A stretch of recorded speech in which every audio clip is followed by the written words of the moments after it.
57 BC, Julius Caesar had just crushed the Germanic warlord Ariovistus. His 8 legions seemed unstoppable, 40,000 of Rome's finest soldiers marching through Gaul, conquering everything in their path. But in the forests of northern Gaul, 60,000 Nervii warriors were watching, waiting. The Nervii were different. They refused wine, refused Roman trade, refused to surrender, ever. And they had a plan that would nearly destroy Caesar's entire army in a single afternoon. This is the Battle of the Sabis, the day Rome's greatest general grabbed a shield and fought for his life on the front lines, the day that proved Caesar wasn't invincible. After defeating Ariovistus in 58 BC, Caesar turned north. The Belgae, a confederation of fierce tribes in northern Gaul, were forming an alliance against Rome. These weren't the Gauls Caesar had fought before. The Belgae claimed Germanic ancestry. They were taller, fiercer, and had never been conquered. The Nervii were legendary even among the Belgae. They controlled territory in what is now central Belgium, between the Scheldt and Sambre rivers. Their lands were heavily forested, perfect for their style of warfare. But what made the Nervii truly different was their culture. They were extremists, purists. They absolutely refused any contact with Roman civilization. No wine was allowed in Nervii territory. They believed it made men soft. No Roman merchants were permitted to trade. They wanted nothing to do with Roman luxury goods, Roman culture, Roman anything. While other Gallic tribes were adopting Roman customs, wearing Roman-style clothing, drinking Roman wine, the Nervii rejected it all. They believed that contact with civilization weakened warriors, and they were probably right. The Nervii were known as the fiercest fighters in Gaul. They never retreated, they never surrendered. In their entire history, no Nervii army had ever run from battle.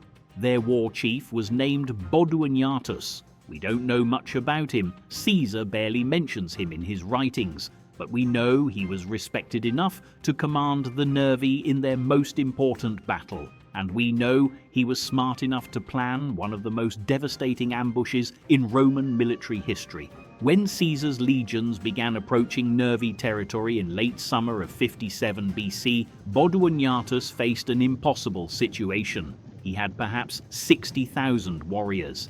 Caesar had 8 veteran legions, over 40,000 professional soldiers, plus auxiliary troops. The Nervii were outnumbered, and they were facing the best army in the world. A conventional battle would be suicide. So Boduanatus didn't plan a conventional battle. He planned an ambush, and he used Caesar's own confidence against him. The forest exploded. 60,000 Nervii warriors burst from the tree line at full sprint. They covered the 200 meters to the river in seconds. Roman sentries barely had time to shout warnings before the Nervii were across the water and charging up the hill. This wasn't a normal barbarian charge. The Nervii moved in tight formations, shields locked, with discipline that shocked the Romans. These weren't wild tribesmen. They were organized, trained warriors executing a coordinated attack, and they hit the Romans like a hammer.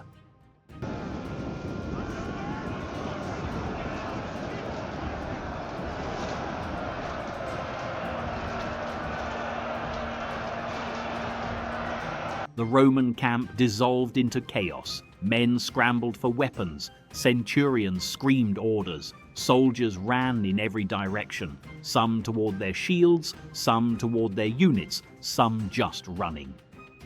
The Nervii didn't give them time. They smashed into the scattered Roman formations before most legionaries could even grab their helmets. It was butchery. On the Roman left flank, legions 9 and 10 managed to form a partial battle line. They were the closest to full readiness. These veterans locked shields and met the Nervii charge head-on. The collision was brutal, shields splintering, men screaming, blood spraying, but the Romans held barely. In the center, legions 11 and 8 were caught completely off guard. They tried to form up, but the Nervii were already among them. It became a desperate melee, Romans fighting with whatever weapons they could grab, Nervii warriors pushing deeper into the camp. But the worst situation was on the Roman right flank. Legions 7 and 12 were the furthest from their equipment. When the Nervii hit them, these legions simply collapsed. Men died where they stood, unable to defend themselves. Others broke and ran. Within minutes, the Roman right flank was disintegrating, and Caesar's entire army was on the verge of annihilation. Caesar was with the baggage train when the attack began. He heard the war cries, saw the dust rising from the camp, and immediately knew something was catastrophically wrong. He didn't hesitate. Caesar grabbed a shield from a nearby soldier, drew his sword, and sprinted toward the battle. No bodyguards, no planning, just pure instinct. When Caesar reached the collapsing right flank, what he saw would have broken most commanders. Legions 7 and 12 were shattered, dead Romans everywhere, wounded men crawling away, centurions dead, standards captured. The Nervii were pushing through, about to roll up the entire Roman line. Caesar did something that would become legendary. He grabbed the nearest fleeing soldier, physically turned him around, and shoved him back toward the enemy. Then another, then another. He screamed at his men, not orders, just raw fury and defiance. And then Caesar did the unthinkable. He stepped into the front rank. The commander of 8 legions, the proconsul of Rome, stood shoulder to shoulder with common soldiers and raised his shield against the Nervii charge. The effect was electric. Roman soldiers saw their general fighting beside them. If Caesar wasn't running, how could they? Shame and pride flooded through the broken legions. Men stopped fleeing. They turned. They grabbed weapons. They formed up. Caesar personally led a counterattack. Not from behind, not from horseback. On foot, in the front rank, shield raised, sword swinging. He rallied Legion 12th first, then Legion 7th. Centurions who had been trying desperately to hold their men together suddenly had their commander beside them. The Roman right flank stabilized. It didn't win, it was still being pushed back, but it stopped collapsing, and that bought time. Time for the real miracle to arrive. While Caesar was desperately holding the right flank, Legions 13 and 14 were fighting alongside slaves and even civilians to defend their baggage train against some Gauls who had crossed through the battlefield. These 2 legions had been not so long ago recruited and were now fighting the ferocious of the Gallic tribes. On the other side of the Roman line, Caesar's lieutenant Labienus managed to overcome his opponents, pushing them to the other side of the river. After their enemies flee the battlefield, he made a critical decision. He had just looked across the valley and saw Caesar's army being destroyed. He saw the standards falling. He saw the chaos, and he ordered his 2 already tired legions to attack immediately. The 2 legions charged up the hill at a full run. 10,000 Roman soldiers, fully armed, fully organized, slamming into the Nervii rear. The Nervii suddenly found themselves trapped. Caesar's battered legions in front, Labienus's troops behind. The Roman right flank, legions 9 and 10, began to win the battle. The center legions, 11 and 8, stopped retreating and counterattacked. The Nervii were surrounded, but they didn't break. This is where their culture became their doom. The Nervii code was absolute. Never retreat, never surrender, fight until death. And that's exactly what they did. When their front ranks fell, the rear ranks stepped over the bodies and kept fighting. When they ran out of spears, they grabbed Roman javelins from the ground and threw them back. When they were pushed into tight circles, they locked shields and fought on. Boduniatus, the Nervii war chief, died fighting in the front ranks. The Nervii nobles, their entire leadership class, died beside him. They could have retreated into the forests. They could have scattered and regrouped. Their culture wouldn't allow it. The battle became a massacre. The Romans, now with numerical superiority and fresh troops, systematically destroyed the surrounded Nervii formations. It wasn't a battle anymore. It was extermination. Caesar later wrote that the Nervii fought standing on piles of their own dead. When they couldn't stand anymore, they fought on their knees. When they couldn't kneel, they threw weapons from the ground. They fought until there was almost no one left to fight. By sunset, of the 60,000 Nervii warriors who had charged from the forest that morning, only 500 survived. The Nervii tribe, one of the most powerful in Gaul, was effectively destroyed in a single afternoon. When the battle ended, Caesar walked through a field of corpses. Roman and Nervii bodies were piled so high in some places you couldn't see the ground. The Roman casualties were staggering. Exact numbers are unknown, but Caesar admitted to losing many centurions, the backbone of his legions. Legions 7 and 12 were so badly mauled they needed months to recover. Some cohorts had lost over half their men, but the Nervii losses were apocalyptic. Of 60,000 warriors, only 500 survived. Their entire military-age male population was gone. Their nobles were dead. Their war chief was dead. The Nervii tribe, which had never been conquered, was effectively extinct as a military power. Caesar did something unusual after this battle. He granted the surviving Nervii extremely generous terms. He returned their lands.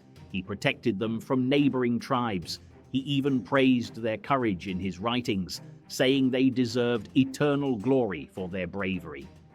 Why?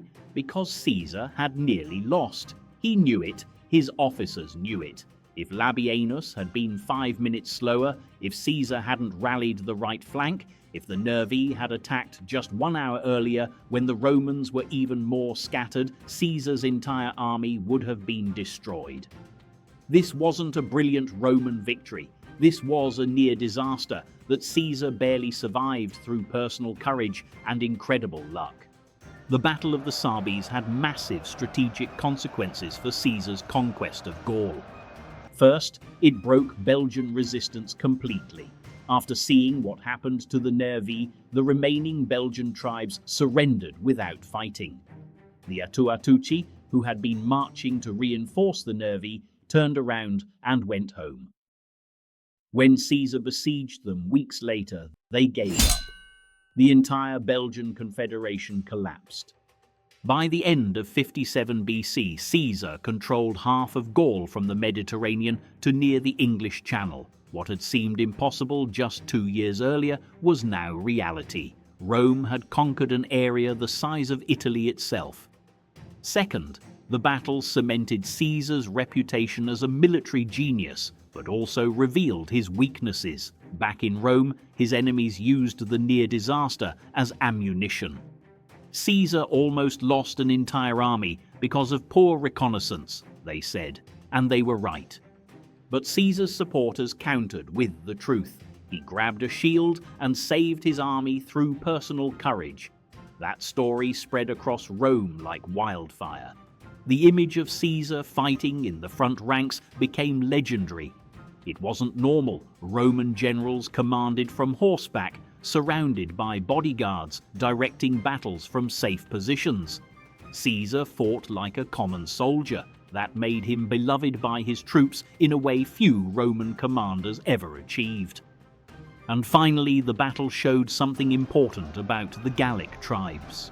The Sabis battle proved that Rome could be beaten, and that knowledge would inspire Gallic resistance for years to come, eventually leading to the Great Rebellion under Vercingetorix in 52 BC. But that's a story for another video. If you enjoyed diving into this battle today, hit that subscribe button and turn on notifications. It directly helps us bring you more epic military history content. Every like tells YouTube to show these stories to more history enthusiasts like you, and your comments, they're gold. They help me understand which battles, generals, and tactics you want to see next, and I'll see you in the next one.